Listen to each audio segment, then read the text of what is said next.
You're listening to Saturday Morning Media. And now, back to our show.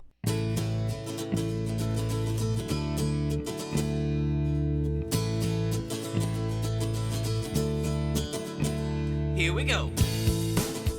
Welcome, ladies and gentlemen, once again to the Grantcast. My name is Grant Baciocco. It is an absolute pleasure to have you here tuned in today. Thank you for listening.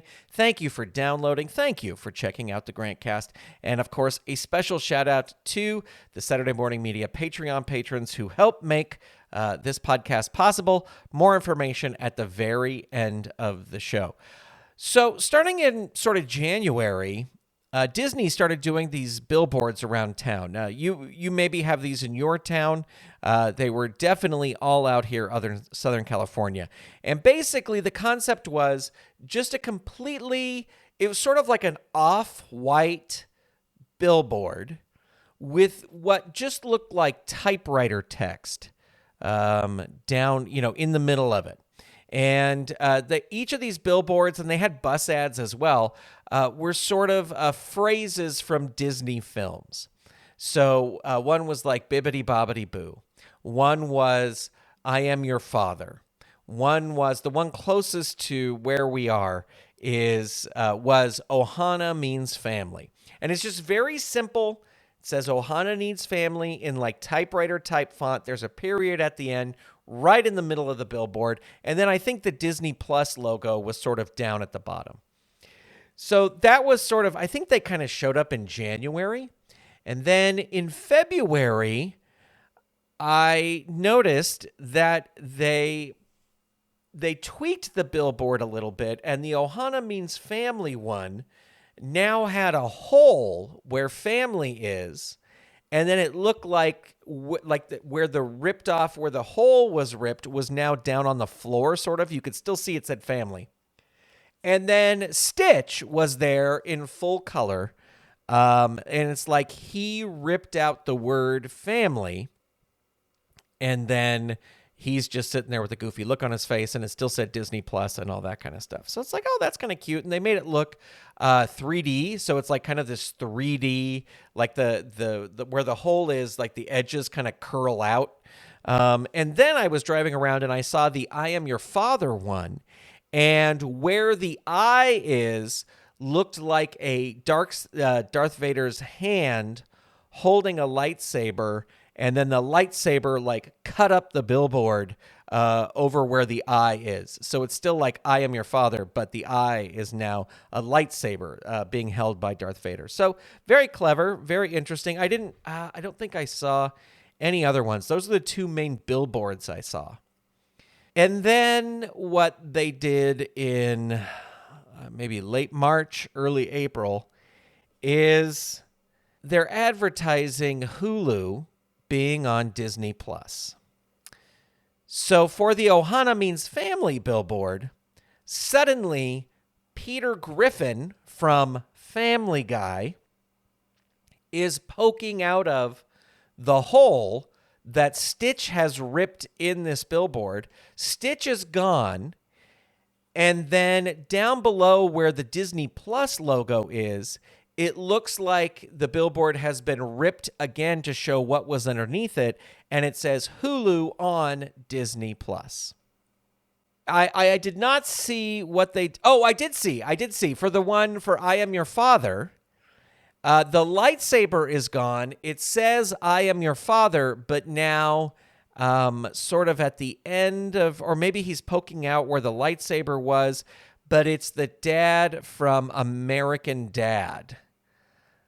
So I think I've very vaguely watched American Dad, so I don't know his name, but he's the dad from American Dad.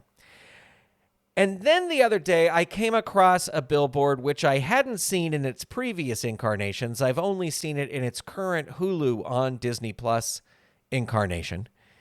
And that is a Bibbidi Bobbidi Boo billboard.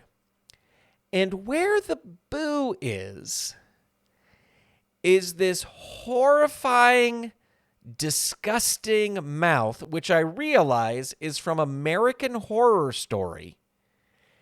And the word boo is like in the mouth where I think it used to say American Horror Story. And it's advertising Hulu on the thing. And now here's the deal. I understand Disney owns everything. I get it. I understand it. I understand they own everything. I understand that someday they will own this podcast. They will shut it down and lock it away. You'll never be able to hear it again, but I will gladly sell it to them for several $million. But to me, to a longtime Disney Parks fan, I'm a Disney fan, but like a Disney Parks fan, I love Family Guy. I watched Family Guy all the time when it was super big. I haven't watched it in years, but I watch Family Guy all the time. So I have nothing against Family Guy. I've watched several seasons of American Horror Story. I have nothing against that. But to me, seeing those things on like a Disney billboard kind of cheapens, like Disney just has a feeling. You know what I mean? Like, that when you see Disney, this is going to be maybe not always good, but there's going to put a lot of quality, a lot of effort into it. And not that Family Guy doesn't have a lot of quality of effort. Not that American Dad doesn't have quality of effort. Not that American Horror Story doesn't have, but it's just different. And I think that when, it's like, are you going to start putting American Horror Story in the Disney theme parks? I don't think you will. Maybe that's where we're headed. I don't know. Maybe they'll have a Halloween events where they'll have an American Horror Story, meet the characters from American Horror Story. They might. I don't know. But I don't know. It's just, and maybe that's the turning 50 old man in me. Just going like, these damn kids. But it just, I don't know, it cheapens sort of the Disney brand to me. It just is like, okay, well, Disney's doing this. All right. Anyway, that's my rant for this time. I want to move on to, I saw Randy Feltface perform his new show, First Banana. When you hear this episode, he will be on tour. So head over to randyfeltface.com and figure out where he's going to be and definitely go see him. And I'm not going to spoil his show other than to say it was great. I am going to talk about one thing he said during the show that stuck with me. And it's not even, him saying this was not even the main point he was trying to make. So I'm confident in saying that this is not a spoiler. If you want to skip ahead a couple minutes to just totally go into Randy's show with no knowledge, then go for it. Okay, I'm going to start talking about it now. There was a part where he talked about, he's got a large internet following and how people on the internet want him to weigh in on world events. Israel, Palestine. They want him to weigh in on the election. They want him to weigh in on anything. And he said they want him to post on social media about these things. And I love this. This is what he said. He said, my platform is not social media. My platform is the stage where you are watching this show right now. This is my platform. Social media is a tool that I use to get you to buy tickets to come see me on this platform. So if you want to hear me talk about these things, you have to buy a ticket and come see me perform here. And I just love this concept about what is your platform. And it got me thinking about what is Toiley's platform. As I have talked about here on the show, I have been trying to get some sort of management, some sort of booking agent going for Toiley to go do live shows. And it's been very difficult to try and find someone to even reply to an email. But it's been very hard to find someone to do that. And it got me thinking that maybe Toiley's platform is not the stage. As much as I love being on stage and as much as I love performing on stage, maybe for Toiley, his platform is not the stage and his platform is social media. So it really got me thinking about that. And I don't know where that thought train is ending up, what station that is going to end up in.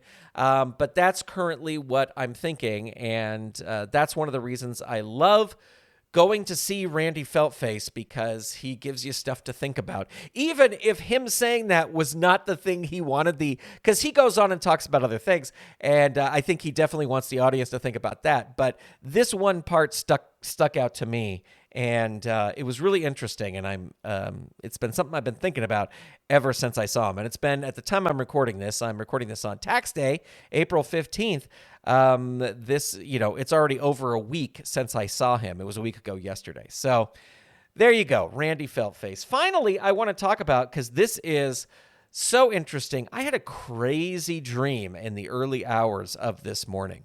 I've been having a lot of trouble still staying asleep. And then if I wake up and I happen to fall back asleep, I will have the most insane dreams in the entire world. And I usually do not remember them. I may remember bits and pieces, but this one that happened this morning really stuck with me. Now here, I understand people talking about their dreams is the most boring topic on earth. So I'm going to try and keep the dream part of this short. But then something happened in the later of the day that I think is the interesting story. So here's the dream. I was in some sort of apartment, I think it was. In my mind, it was sort of like a dorm room. But I wasn't the age I am now. I was younger, but I think the age was sort of post-college age. I was in this apartment and I was thinking like, oh crap, today is the day we have to move out and I have nothing packed. So the dream starts with me running around the room, the apartment, trying to kind of collect things to be taken out. And I realize that I'm really, really behind. This is something I should have started a while ago. Now, the other part of the story was that there was just a lot of people like in the apartment, and they were all people who lived elsewhere in the apartment building. And none of them were concerned. They were all just laid back, and they all just wanted to chat. They just all wanted to talk to me and see what's going on. And I'm just like, yeah. I'll talk to you later. I got to get this stuff done.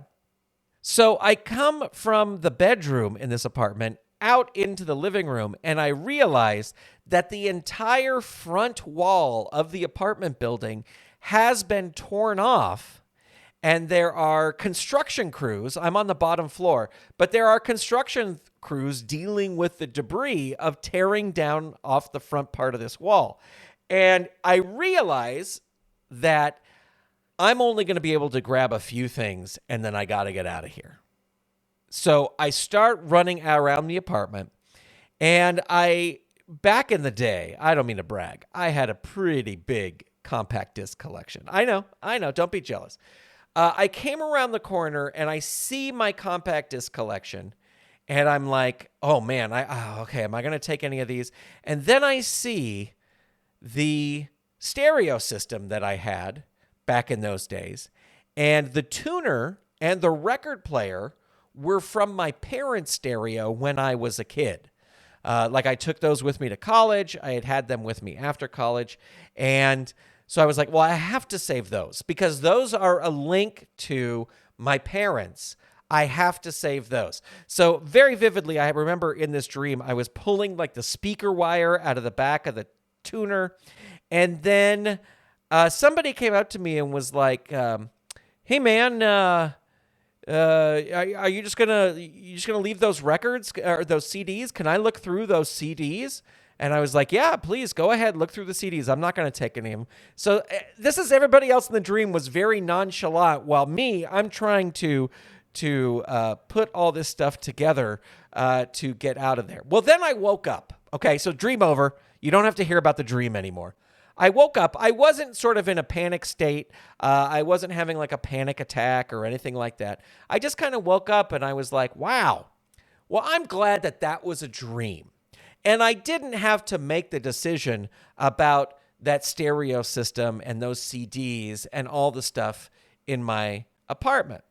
And then as I'm kind of waking up a little bit more, I realize I haven't had those CDs or that stereo system for probably well over 10 years. It's probably closer to 15 years that I've had any of that stuff. So those things are long gone.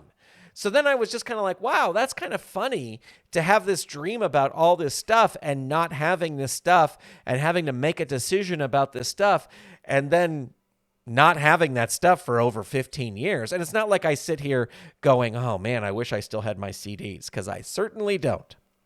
So anyway, that was the dream. Today I went out to lunch. I had Chinese food for lunch.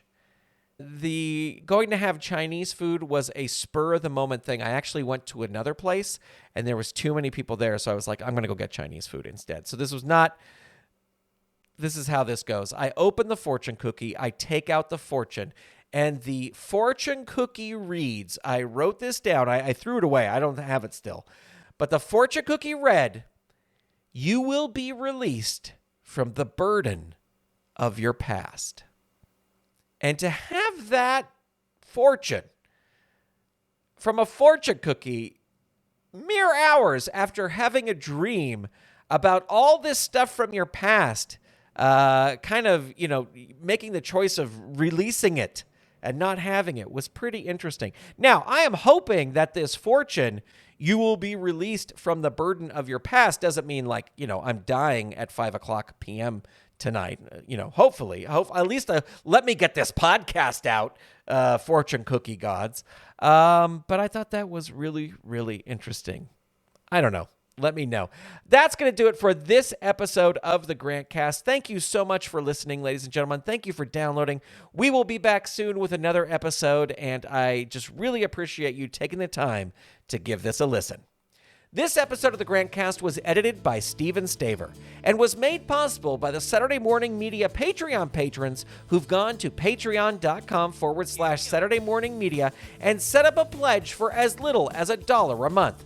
Patrons at the behind-the-scenes level and above get access to a video of the recording of this episode.